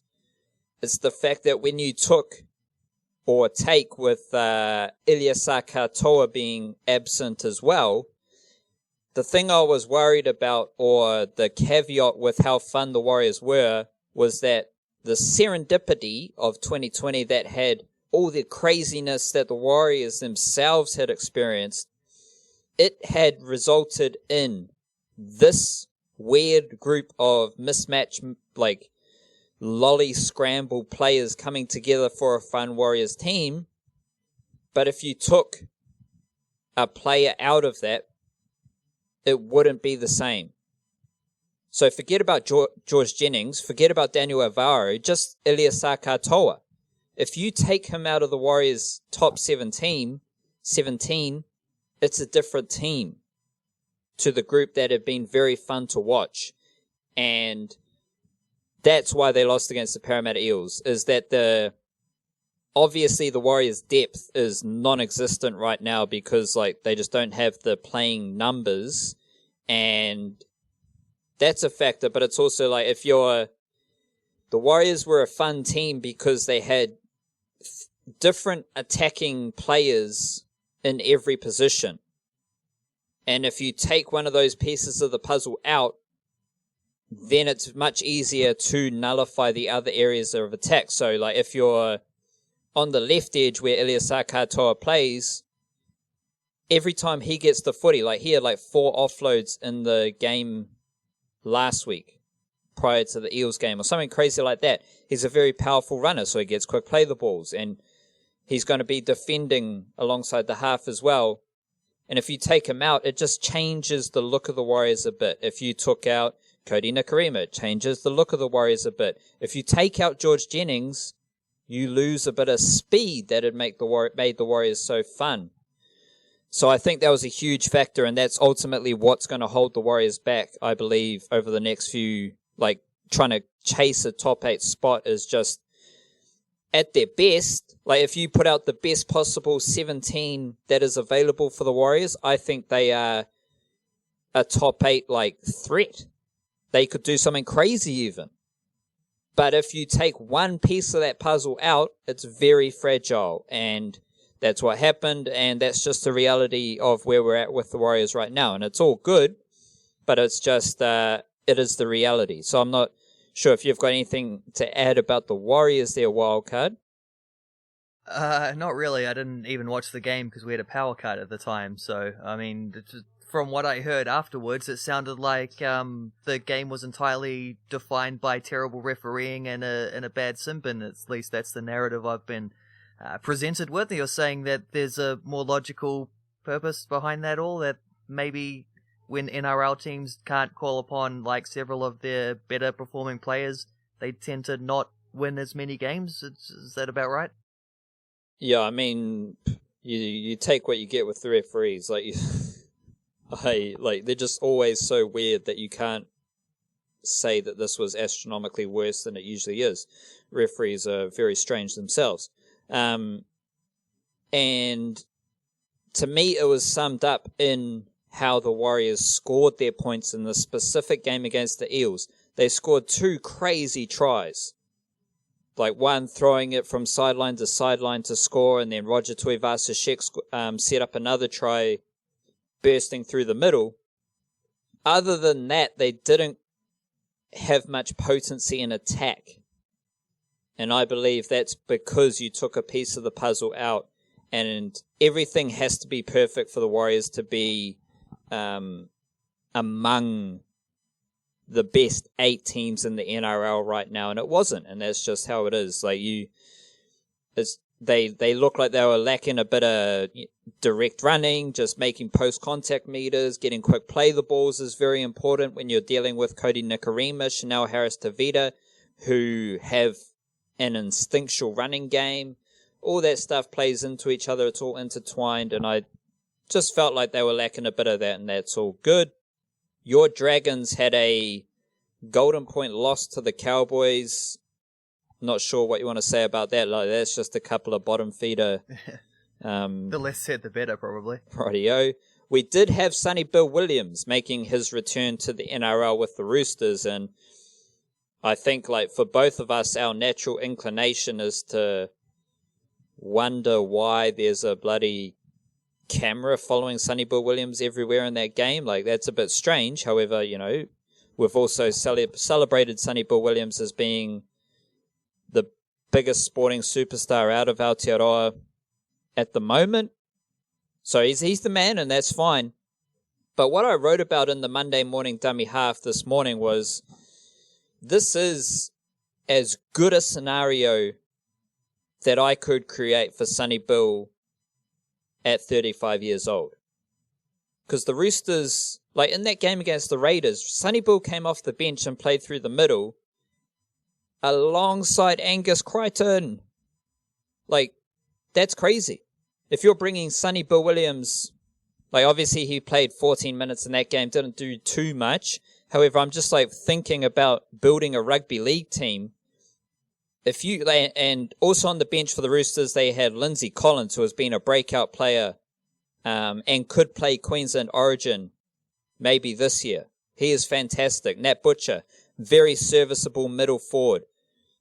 That was their bench against the Raiders, but Angus Crichton came back from injury, and just having Sonny Bill Williams and Angus Crichton coming off your bench to play through the middle, where both of those dudes have played edge forward before, and they have so much mobility, so much footwork, so much to go with their size and skill. If that's your bench, and your starting middle forward trio is Jared Waidea-Hargreaves, Siosua Tokiaho, Isaac Liu, then you got Boyd Cordner starting on one edge, Satili Tupanuia starting on the other edge. That is a forward pack. Like, you can only make it better by adding Victor Radley into it. And I'm thinking, I rolled through some stats. The Roosters are like 3rd in offloads. They're 14th in tackle bust or something like that. So they are one of the best defensive teams in the NRL. So Sonny Bill Williams can just fit into that. He doesn't have to do anything crazy. He just has to fit into a defensive system that is already exceptional. And what does Sonny Bill Williams do best? In rugby union, he was the world's best offloader. He is designed for offloads, and the Roosters are already a good offloading team. So if I'm Sonny Bill Williams, if I'm designing all this and I'm thinking I got a 35-year-old Sonny Bill Williams to work with, right, you got to put him in that Roosters forward pack, because everything is set up for Sonny Bill Williams to not be a monster, not be a dominant player. But if you're looking to integrate Sonny Bill Williams late in your season, this Roosters team is the ideal scenario for Sonny Bill Williams in 2020. So, are you expecting a whole heap from him, in terms of minutes or whatever? Because I mean, they've they've talked a bit about. It sounds like where was he? Toronto, eh? Like, it sounds like in Toronto he wasn't at his best, and also the NRL he's got a short amount of time to get up to speed with a very fast paced game. Some would say even more fast paced than when he last played there as well. So, like, it's an absolute no lose situation from the Roosters, because of the worst case scenario, if you can get Sonny Bill just in and around the clubhouse and whatever, being Sonny Bill and being a leader and all those things, and then maybe you get 15 minutes like that off the bench from him in games, giving you important, fairly reliable minutes as well, leading into the playoffs and beyond, then if that's your worst case scenario, what they've already got from him just on repeat, you're already in the bonus. But are you anticipating him to grow into a much more prominent role, closer to what we saw from him in the past? Well, it won't be exactly what we saw from him in the past. He's 35 years old now, but is that sort of your expectation for this? Not so much. The Roosters are 7th in offload. Sorry, I'll correct that. My forecasting Sonny Bill Williams, I would say he is going to play 20-25 minutes in the middle. And based, again, what I know about Eugene Behrman and what I know about Roosters coach Trent Robinson has put Satili Tupouniua starting on an edge for the last 6, 7, 8 games. And I don't think you're going to see Trent Robinson suddenly come finals footy shift Sonny Bill Williams to start on an edge ahead of Tupouniua, who's been there all season. He's definitely not going to start ahead of Boy Cordner. So when Sonny Bill Williams was previously with the Roosters, he was playing on the right edge. And now you have Satili Tupouniua, who's a Maris Saints Jr. in Auckland. To me, he is now the first choice right edge forward with the Roosters.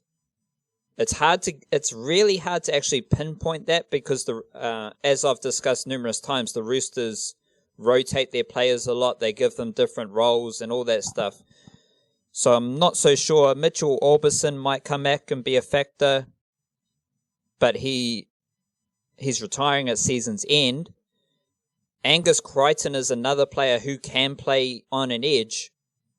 But I think if you're building a team for finals football, you just want Sonny Bill Williams coming 20-25 minutes, playing through the middle where his offloading ability, if you got Sonny Bill Williams offloading in the middle of the field with James Tedesco, Luke Carey bursting onto the footy, because the Roosters do a great job as it is by pouring into holes. You got players hitting short balls, you got players bursting onto offloads, everything is north and south.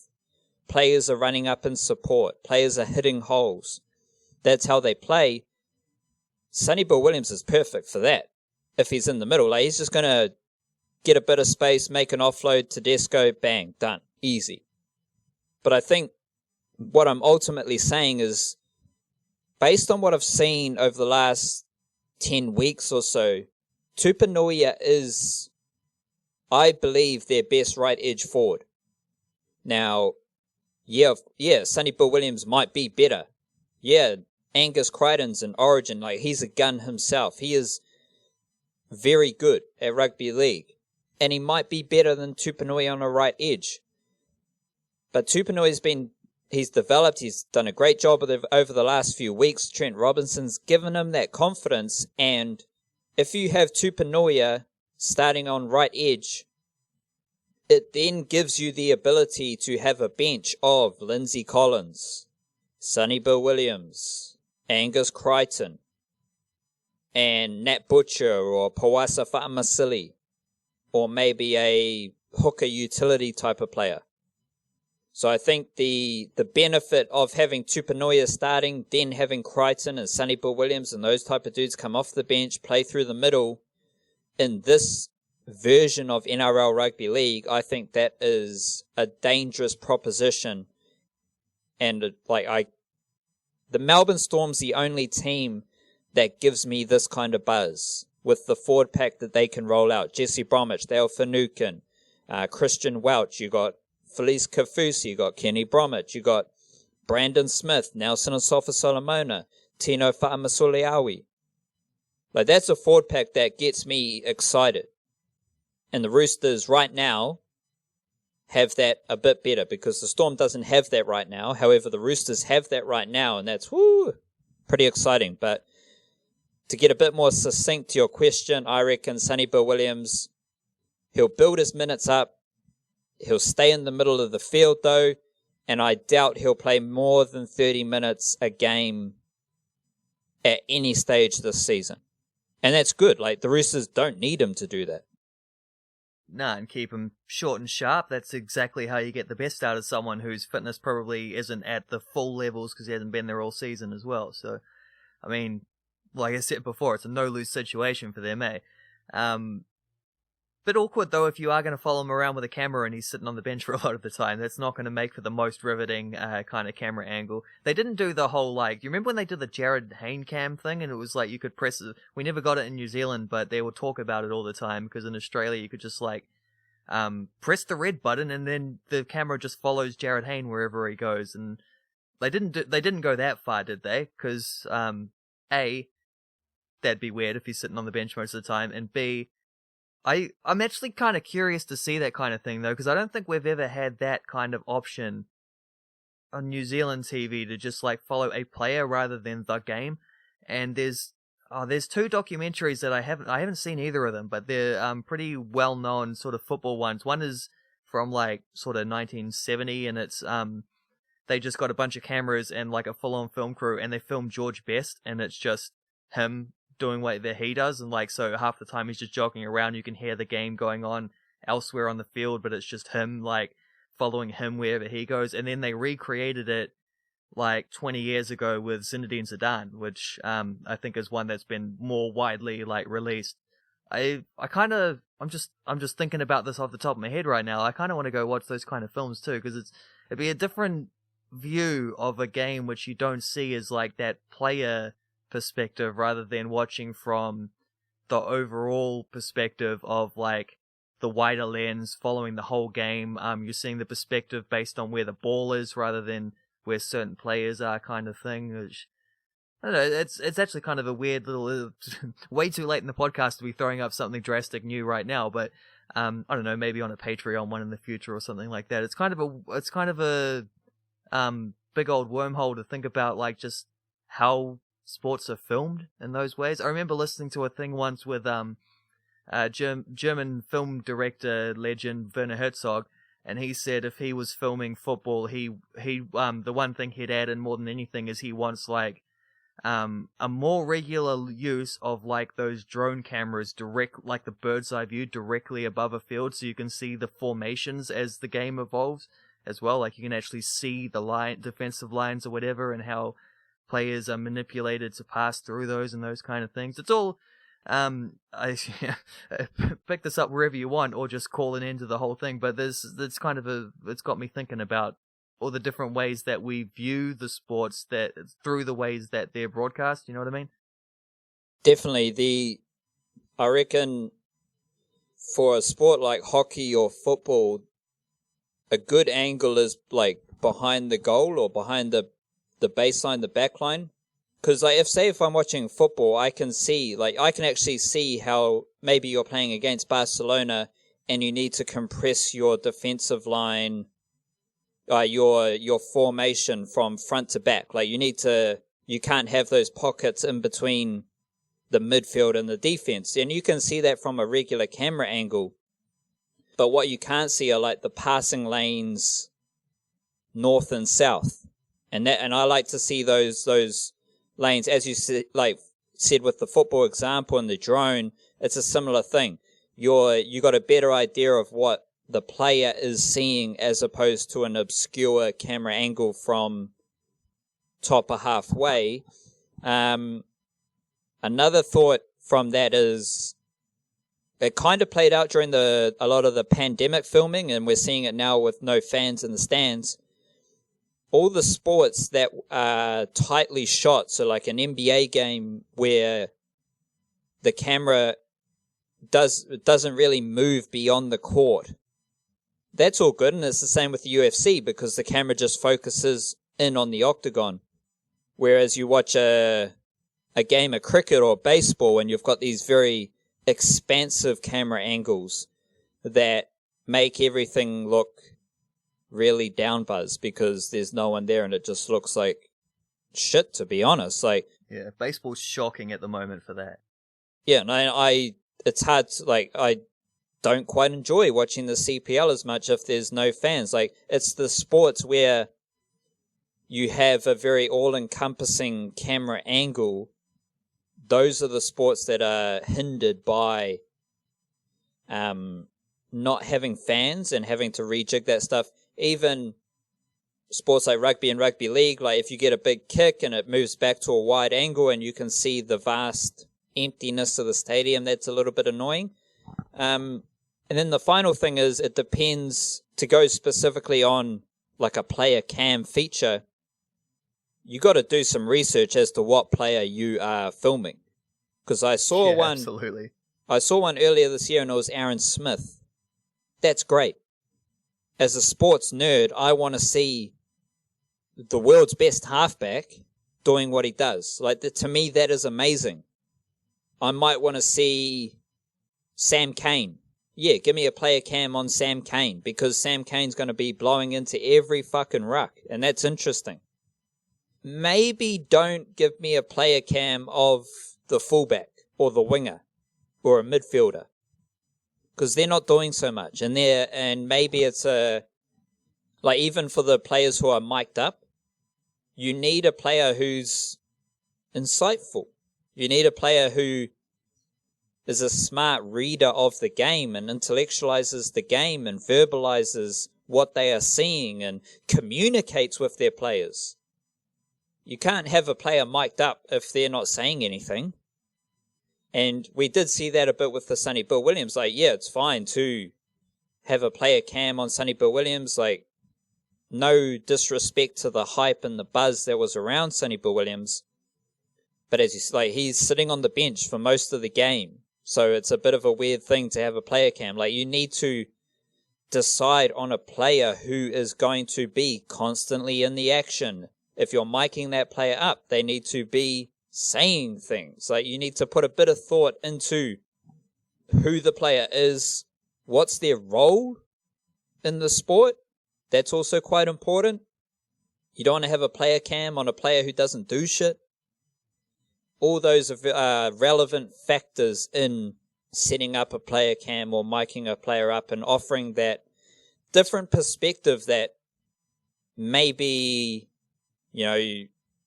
some people don't enjoy it, but a lot of fans do enjoy having that option, and that's cool, that's fine.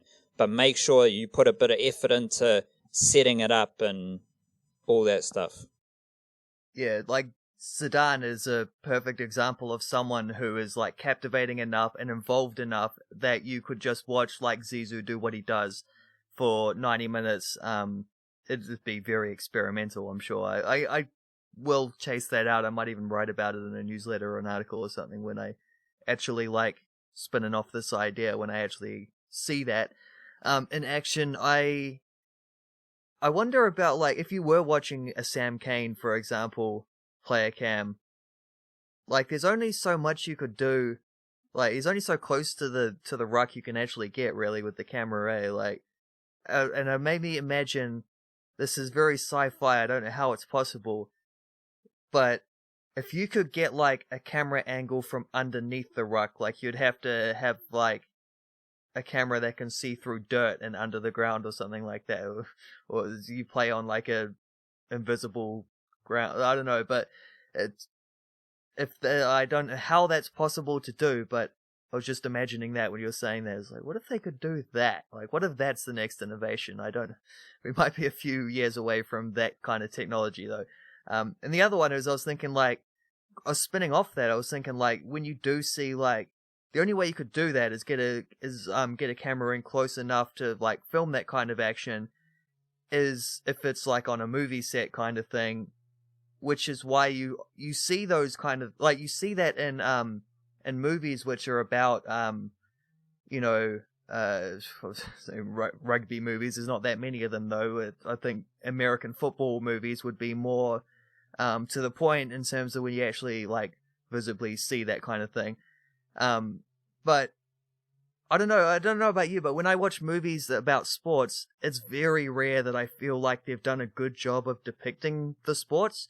And I wonder, just on this topic, I wonder if that's why, is because they're coming out with like innovative ways to show you different ways of like experiencing the action, whereas all they really need to do is mimic how we usually view sports through a TV screen. And if they do that, then there's automatically that layer of, okay, there's a layer of artifice to it, but there's already an artificial layer because you're watching a movie and you know it. Like, if you kind of mimic that kind of, like the kind of angles that you see in a broadcast, then maybe it'll just feel more realistic to a viewer watching it on a screen the way they normally watch sports on a screen. I don't know. It's just, I wonder if sometimes those kind of movies go, like, you often see football movies where it's like lots of close-ups on the ball at someone's feet and then like sliding tackles and mud going everywhere. And it's like, this isn't how you experience football normally. So no wonder that it doesn't really feel real, let alone the fact that you can always tell when things have been like, when you're filming a sports scene and it's like the 15th take, okay, we've got to get this guy's first touch right because he's not actually a footballer, but we need this close up, so we can't, like, you have to do this one scene, we can't get this stunt double in because we got to see your face, kind of thing. You can always tell, like, it's always really obvious. It's another way that those things are very, very blatant. But yeah, I don't know, if Hollywood's interested, I can sell my ideas to how to better represent sports and on film. I'm very open to that possibility. Well, the first thing is you've got like filmmakers adding their 2 cents into everything, so it's a very different, like, definitely situation to just someone who's trying to broadcast sports. They've got a project from a creative vision and portray this message and so on and so forth.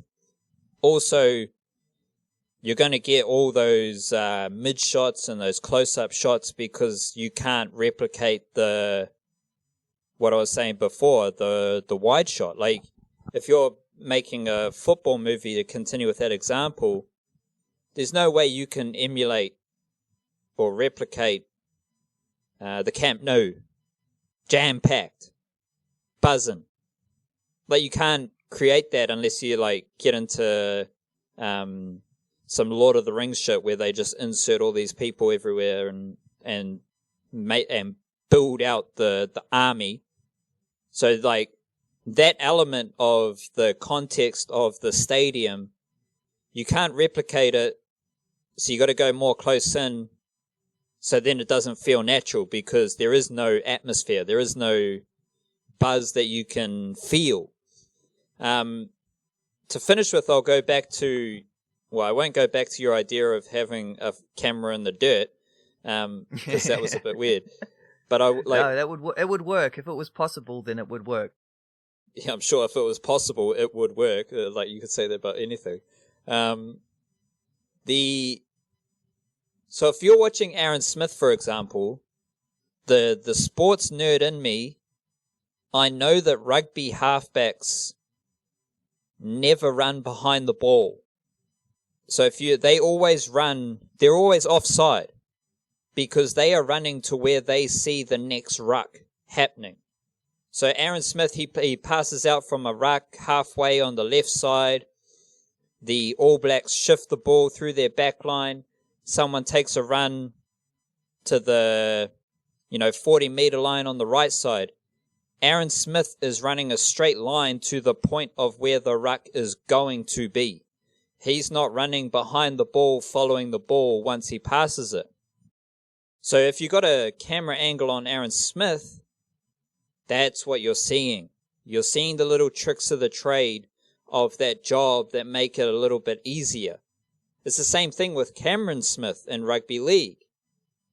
As soon as Cameron Smith passes the ball, he is moving to where the next ruck is happening. He's not chasing the ball. He's not wasting all that energy. And those are the things you pick up on if you're only watching that individual. But again, it's a highly specialized skill set, and those dudes are the best in their respective positions and in the world. So go back to the Sam Cane example. I reckon if you're a young loose forward in New Zealand or, whatever it is, a sports nerd like me, there would be great value in watching how Sam Cane is able to get to each ruck. What's like a tendency or a habit of Sam Cane once he gets to the ruck? Does he immediately blow it over? Does he kind of pick a moment? What's his focus? Is his focus to secure the ball? Is his focus to be a physical presence?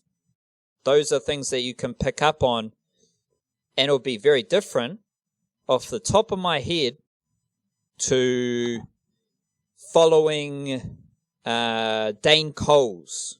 What does Dane Coles do? He hangs out by the sideline.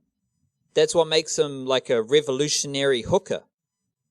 He's on the end of the backline moves, and he's very useful in that little pocket. But he's not moving necessarily from ruck to ruck to ruck to ruck. He's posted out wide. On defense, he might move from ruck to ruck and secure the ball as Sam Cane might. But just in that instance, that's the difference in, you might want to watch. What does Dane Coles do? For when the All Blacks have the ball, he waits for the ball to come to him. So you can learn something that way. But again, it goes back to who you're choosing to film, and that depends on how interested you are in sports, because you might not understand that this person has some value in having a camera solely on them. To take that a little bit further, just to finish with again, no disrespect to the Sonny Bill Williams hype and buzz, it's well justified. But a more interesting player cam in that Roosters versus Raiders game would be James Tedesco when the Roosters have the footy. Because he bops up everywhere, and you're seeing how does he genuinely be everywhere? Is there some kind of tracking process he does? That kind of thing. Or watching, the classic as a halfback and watching them organize the play. Setting up different plays and all that stuff. That's, I find that very interesting, and the whole player cam stuff can be very interesting as well, assuming you put the effort in to make sure you get the right joker. Yeah, it's always fascinating just anytime you can get a different, even what we were talking about, seeing the negotiations for the Parker Farr fight and just being able to experience both sides of it for once. It's always fascinating just when you can get a different angle or a different perspective on anything. I've thinking about it. I'm still very much in favor of revolutionary innovation in the sports broadcasting things. I'm going off on the idea of being able to look under a rug because I don't think you'd actually see anything worthwhile. I think it'd just look exactly the same as above. It's just a bunch of people scrambled in. I think maybe if you put the camera specifically on the ground, the ground level shot maybe would be the most interesting angle on that kind of thing. But no, the one for the ruck is in Australia how they have the cricket. In Australian cricket, they have the camera that's like a drone. The spider cam? Spider cam, yeah, like a drone spider on cam. the wires going, yeah. If you had a camera following ruck to ruck, you would see so much interesting shit happening in the rucks. Man. When you're watching rugby, I enjoy watching rugby, and one of those elements is just watching random dudes just cleaning out a ruck. A lot of that stuff goes unseen because people are following the ball. So as soon as the ball leaves the ruck or something happens, they're not watching the ruck necessarily. But if you had a camera just on every ruck from a tightly packaged vantage point, you would see some mayhem. Because a lot of crazy shit happens in each ruck. Not like the old school slipping a punch in at the bottom of a ruck. Not shit like that, but how people... raking a guy with your sprigs or... Yeah, how people blow over a ruck and how the people... if you've got the ball, it's your team's ball, and they have a couple of guard dogs at the ruck, and they're just in a NFL linebacker kind of stance, the three stance, whatever it is, connected to the ruck and their eyes are up and they're just looking at whoever wants to fuck with them. And then next minute, someone comes in from 5 meters away and just dives at them. Like, that shit still happens in rugby, and it's still quite fun to watch. Yeah, what would you, like, the last thing I would say on this is, what would you say is the sport that's the most different to watch in person in your experience versus watching on TV? I think, for me, I would probably lean towards basketball for, like you already said about the bit about, it's a very closely framed sport generally on TV, and then when you actually watch in person, if you get close enough to the thing, you realize just how huge everybody is. And it just, everything looks different, like the hoop looks so much taller, but then if you sit further away, everything looks smaller, but you're also like, it just seems different in a way which, I think it probably is because of that too. I think it probably is because of the closely framed nature of it generally, which having a small-sided, like five-a-side type of sport allows you to do, with one hoop at each end as well, one ball, so there's like very specific focuses. I think basketball is probably the one for me that I would say is the sport that feels the most different in terms of like just the viewing, like just simply the viewing experience for being in person at a game versus watching on TV. I don't know if you got a different answer or anything to that. Well, it's a tricky one because it's a different... It's not about my different answer, it's a different question. Because I agree with you, basketball it would be amazing. I haven't seen too much basketball in the flesh, let alone professional basketball. But it's not so much about the viewing experience absorbing the sport. It's more about the physical presence of seeing a 2-meter tall dude running down court.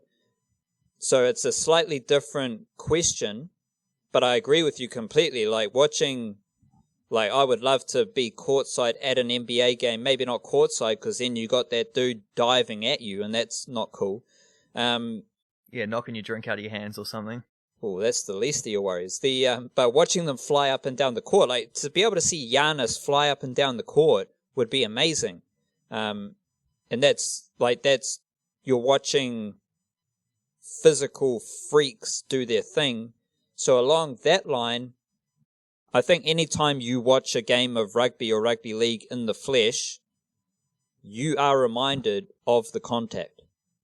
And so, and they're just the sheer athleticism as well, like all of it, just all of the physical aspects, to be there physically to see it, all become very clear. I also, that's definitely the way I feel, even just about watching football, which I think the experience is very similar on TV versus in person. But in person, you get a little bit more of the physical side, but I think you also get to see more of what players do off the ball and stuff as well, which is, I think I would change my answer if I were to be able to be so privileged as to be there in person for a high level, like world class boxing or UFC fight. I think that would probably change my answer to that, but I haven't experienced that live, so I can't say it. I'd agree, and that's what's happening at with all these UFC fights, because there's no fans, you can hear all the punches and shit landing, and that's like, oh my gosh, this is a bit different. But off the top of my head, last thing, we'll finish here. I do remember last year I watched Sonny Bill Williams play for Ponsonby in the flesh, and I'm glad I did. He is a monster. He is massive. He was shit talking someone was shit talking him, and he was saying like, run it straight. It was amazing. And that's why I make sure I get out and watch a club game of rugby or club game of rugby league and just try and see it in the flesh, because even at like a grassroots level, when you see someone hitting up a rugby league carry in the flesh and the contact, you're like, oh fuck, that's notable. So yeah, we'll wrap it up there. The email will be live by the time you're listening to that. You can sign up. Plenty of good shit in there. Once again, support the Niche Cage on Patreon. Get in touch however you want to get in touch with your own thoughts and ideas. Otherwise, kia kaha, stay beautiful. Cha-cha.